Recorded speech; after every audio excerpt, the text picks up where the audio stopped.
Ik ga laten zien waar de ABC-formule vandaan komt.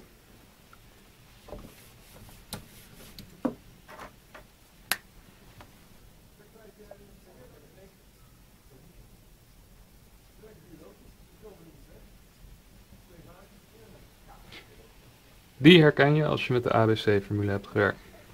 ax² plus bx plus c is 0. De bedoeling is dat we x gaan uitdrukken in termen van a, b, c. Dus die a, b, c moeten naar rechts en die x moet blijven staan. De eerste twee stappen die ik doe, die zijn verzonnen door iemand om die ABC-formule te krijgen. Die kun je dus beter uit je hoofd leren, die kun je niet zelf verzinnen. Natuurlijk kun je het wel zelf verzinnen, maar dan moet je wel heel goed zijn. Dus de eerste twee stappen die zijn het belangrijkste om die ABC-formule te krijgen. De eerste stap die we doen is delen door a. Dus we delen links door a en rechts door a. Nou, wat krijg ik dan? ax² delen door a is x². bx delen door a is b delen door a maal x. c delen door a is gewoon c delen door a.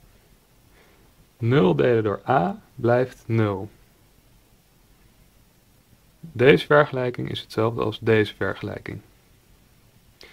De volgende stap ziet er raar uit, maar dat is de manier om die ABC-formule te krijgen. We nemen x plus b delen door 2a in het kwadraat. Deze gaan we uitschrijven. Dit is hetzelfde als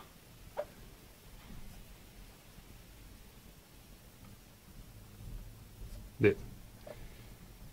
Dit is dus x plus b delen door 2a in het kwadraat.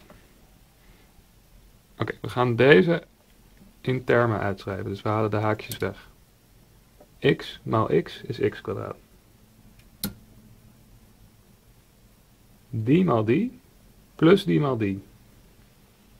Dus we doen die maal die, dat is b delen door 2a maal x, plus dezelfde term, dat is die maal 2, krijg je deze.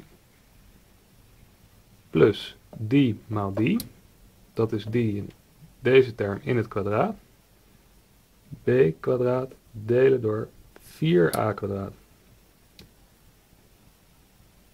Nou, de bedoeling is dat we deze vergelijking krijgen. Dus we hebben deze is gegeven. Deze willen we hetzelfde krijgen als deze vergelijking. We hebben deze uitgeschreven naar dit. Die term is die term. Deze term, dat is deze term. Want 2b delen door 2a is hetzelfde als b delen door a. Dus die term komt hierin terug. Deze term zit hier niet in. Dus die trekken we ervan af.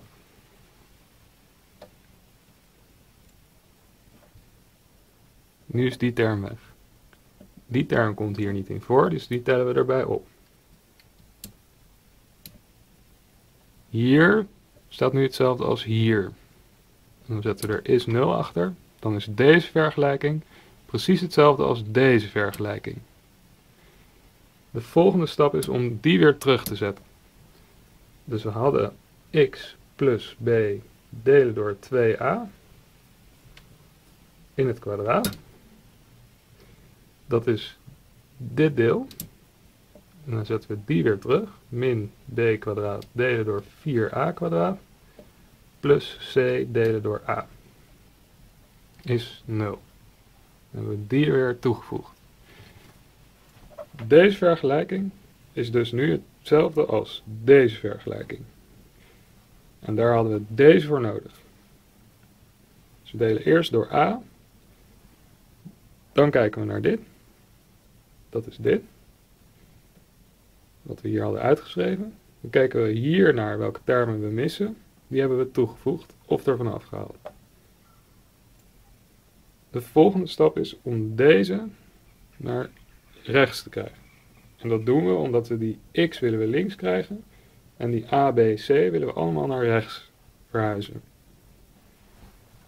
We krijgen dan x plus b delen door 2a in het kwadraat is, min wordt plus, b kwadraat delen door 4a kwadraat, plus wordt min, min c delen door a.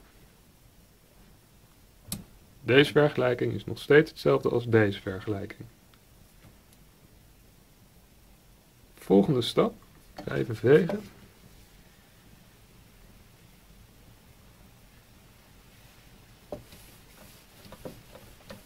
Zo.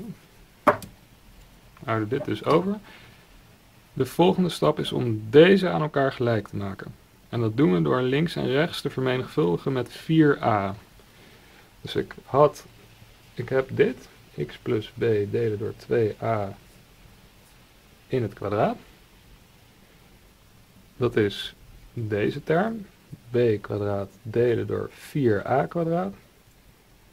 We willen ze aan elkaar gelijk maken, deze termen, zodat we ze van elkaar af kunnen halen. Dus we doen rechts, doen we maal 4a. Dan komt er beneden hetzelfde te staan. Dus dan krijgen we min 4a kwadraat. Die maal 4a is 4ac. Nou, wederom is deze vergelijking hetzelfde als deze vergelijking. Deze kunnen we van elkaar afhalen. b kwadraat min 4ac. De noemer blijft staan. Dit is dit. Dat is de vergelijking nu. Wat we doen nu is beide kanten de wortel uittrekken. Nou, als je de wortel uit een breuk neemt, is hetzelfde als de wortel van de teller delen door de wortel van de noemer.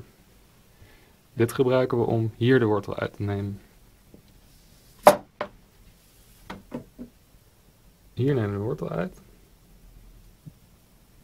b kwadraat min 4 maal a maal c. De wortel uit. Hier ook de wortel uit. Wortel uit 4 is 2. Wortel uit a kwadraat is a. Nou, als je de wortel neemt, dan kan het positief en negatief zijn.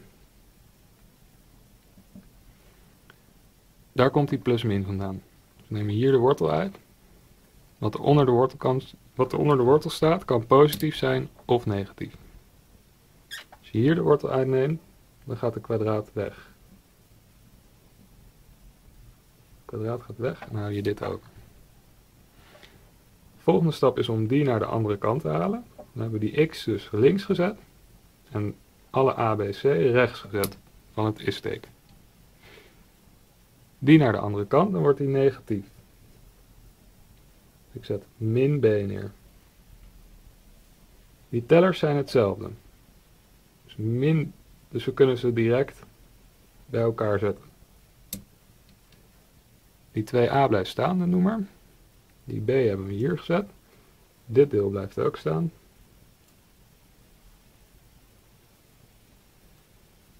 b kwadraat min 4ac. En daar is inderdaad de ABC-formule. Het belangrijkste is dus de eerste twee stappen. Als je die leert of goed door hebt, dan kun je de ABC-formule er zo uithalen. Je moet dus eerst delen door a en dan doe je x plus b delen door 2a in het kwadraat. Dat schrijf je uit. Dan kijk je welke term je mist. Die voeg je toe. Dan schrijf je hem helemaal uit. En dan krijg je uiteindelijk de ABC-formule.